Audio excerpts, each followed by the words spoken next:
ഇന്നത്തെ ക്ലാസ്സിൽ നമ്മൾ ഡിസ്കസ് ചെയ്യാൻ പോകുന്നത് marketing environment. An organization operates within a broad environment. In other words, environment surround an organization.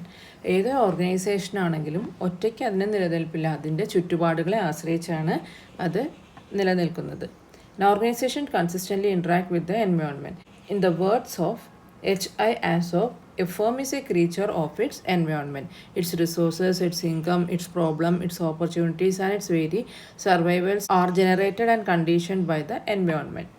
അത് അതിൻ്റെ ഇൻകം ആയിക്കോട്ടെ, റിസോഴ്സ് ആയിക്കോട്ടെ, ഓപ്പർച്യൂണിറ്റീസ് ആയിക്കോട്ടെ, എല്ലാം ഒരു ചുറ്റുപാടുകളെ ആശ്രയിച്ചിരിക്കും. Meaning and definition of marketing environment. In simple words, environment refers to surroundings, external object, influences or circumstances under which someone or something exist. അതായത് ഏതൊരു കാര്യം എക്സിസ്റ്റ് ചെയ്യുന്നതിൻ്റെ ചുറ്റുപാടുകൾ, അതിനെ ഇൻഫ്ലുവൻസ് ചെയ്യുന്ന കാര്യങ്ങൾ, അതിൻ്റെ ഒബ്ജക്ട്സ്, ഇതെല്ലാമാണ് ഒരു എൻവയോൺമെൻറ്റ് എന്ന് പറയുന്നത്. The term environment include everything that effect the functioning of the enterprise. ഒരു എൻ്റർപ്രൈസസിനെ എഫക്റ്റ് ചെയ്യുന്ന എല്ലാത്തിനെയും കൂടി എന്ത് പറയാം? ഒരു എൻവയോൺമെൻറ്റ് എന്ന് പറയാം. The external factors and forces that affect the firm's ability to develop and maintain successful transaction and the relationship with the target customers. ഇതാണ് ഇതിൻ്റെ ഡെഫിനേഷനായിട്ട് ഇവിടെ കൊടുത്തിരിക്കുന്നത്. Next one, types of marketing environment. Marketing environment broadly divided into two, micro environment and macro environment. Micro environmentum macro environmentum. എന്താണ് micro environment? The micro environment consists of forces close to the company that affects its ability to serve its customers. These are the immediate external forces which influence marketing plans and operation of the firm. ഒരു ഫേമിനെ വളരെ close ആയിട്ട് effect ചെയ്യുന്നതാണ് micro environment. These forces include suppliers, intermediaries, competitors, customers and public. These are generally uncontrollable. Next one, macro environment. Macro environment consists of forces affecting the entire industry or economy at large. മൊത്തത്തിലായിട്ടുള്ളൊരു industry അല്ലെങ്കിൽ സാമ്പത്തിക സ്ഥിതിയെ effect ചെയ്യുന്നതാണ് macro environment. It consists of remote forces in the marketing environment. Macro environment affect overall climate in which the marketing department function. Various macro environmental factors are economic environment, social environment, technological environment, political environment, legal environment, etc. These are briefly discussed as below. അതായത് ഏതൊക്കെ വരുന്ന economic, സാമ്പത്തികമായിട്ടുള്ളത്, അല്ലെങ്കിൽ പൊളിറ്റിക്കലായിട്ടുള്ളത്, സോഷ്യലായിട്ടുള്ളത്, ടെക്നോളജിക്കലായിട്ടുള്ളത് and legal environment. അതിൽ first one economic environment. People alone do not make a market. They must have money to spend and be willing to spend it. അത് ആർക്കും സ്വന്തമായിട്ടൊരു market create ചെയ്യാൻ പറ്റില്ല. അവരുടെ കയ്യിൽ മണി വേണം, അത് സ്പെൻഡ് ചെയ്യണം, അല്ലേ? പൈസ ഉണ്ടാവും വേണം, അത് സ്പെൻഡ് ചെയ്യാൻ അവർ വില്ലിങ് ആയിരിക്കും വേണം. The economic environment consists of those factors which influence customers' buying power, spending pattern, marketing strategies, etc. Economic factors include inflation rate, interest rate, business cycle, shortage, unemployment, consumption pattern, government policies, etc. Next one, political environment. The political environment is one of the less predictable element in the marketing environment. Marketers need to monitor the changing political environment because political change can greatly affect a firm's marketing in the democratic country like India. Legislature, executive and judiciary constitute political environment of the business. അതായത് ഒരു രാജ്യത്തിൻ്റെ രാഷ്ട്രീയവും ഈ ഒരു ബിസിനസ്സിനെ ബാധിക്കുന്നു.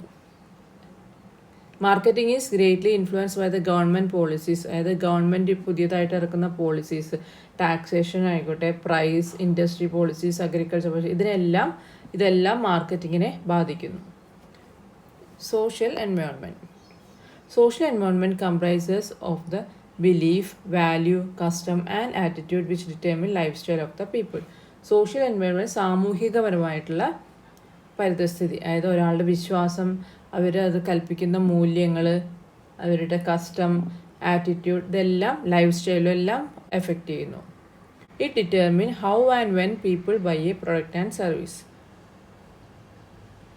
Social culture factors include value, food habit, type of education, religious belief, style of clothing and housing, and people view of marriage and family.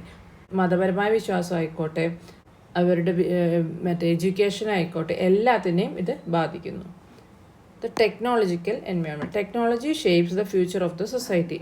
അത് ഓരോ ടെക്നോളജി പുതിയതായിട്ട് കണ്ടുപിടിക്കുന്നത് അതെല്ലാം ഈ ഒരു ഇൻഡസ്ട്രിയെ ബാധിക്കുന്നു. Changes in technology may significantly influence how we satisfy our psychological and social needs. Companies must adapt the technological changes for survival and growth. ഒരു കമ്പനിയുടെ നിലനിൽപ്പിനാണെങ്കിലും വളർച്ചയ്ക്കാണെങ്കിലും പുതിയ ടെക്നോളജീസ് മാറുന്നതനുസരിച്ച് അത് അഡാപ്റ്റ് ചെയ്യാൻ നിർബന്ധിതരാകുന്നു അവർ. അടുത്ത legal environment. A marketer has to operate his business in the given legal environment. നിയമപരമായിട്ടുള്ള ഒരു സാഹചര്യത്തിലും അതും ഇതിനെ ഡിപ്പെൻഡ് ചെയ്യുന്നു. Legal environment refers to the rules and regulation in the country. അത് ഓരോ രാജ്യത്തിനും അവരുടേതായ നിയമങ്ങളും എല്ലാം ഉണ്ടാവും, റൂൾസും റെഗുലേഷൻസും ഉണ്ടാവും. These rules and regulation effect marketing function of an enterprise. ഒരു എൻ്റർപ്രൈസിൻ്റെ മാർക്കറ്റിംഗ് ഫംഗ്ഷനും ഇത് വളരെയധികം എഫക്റ്റ് ചെയ്യുന്നു. Importance of marketing environment. It helps to understand and analyze the changes, needs and preference of the customers. അത് കസ്റ്റമേഴ്സിൻ്റെ ചേഞ്ച് ചെയ്തുകൊണ്ടിരിക്കുന്ന ആവശ്യങ്ങളും അവരുടെ താല്പര്യങ്ങളും മനസ്സിലാക്കാനും അതനുസരിച്ച് അനലൈസ് ചെയ്യാനും സഹായിക്കുന്നു. It help the firm to identify and anticipate the opportunities and threat.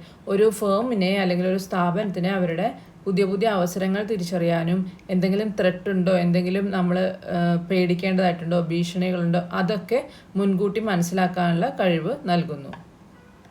It enable the firm to anticipate and counter the moves of competitors. അതായത് നമുക്കൊരു സ്ഥാപനത്തിന് ഒരേപോലെ ബിസിനസ് നടത്തുന്ന പല സ്ഥാപനങ്ങളുണ്ടാവും, കോമ്പറ്റീഷൻസ് ധാരാളം ഉണ്ടാവും. അതൊക്കെ നമുക്ക് നേരിടാനും അതിനെയൊക്കെ മനസ്സിലാക്കാനും സാധിക്കുന്നു.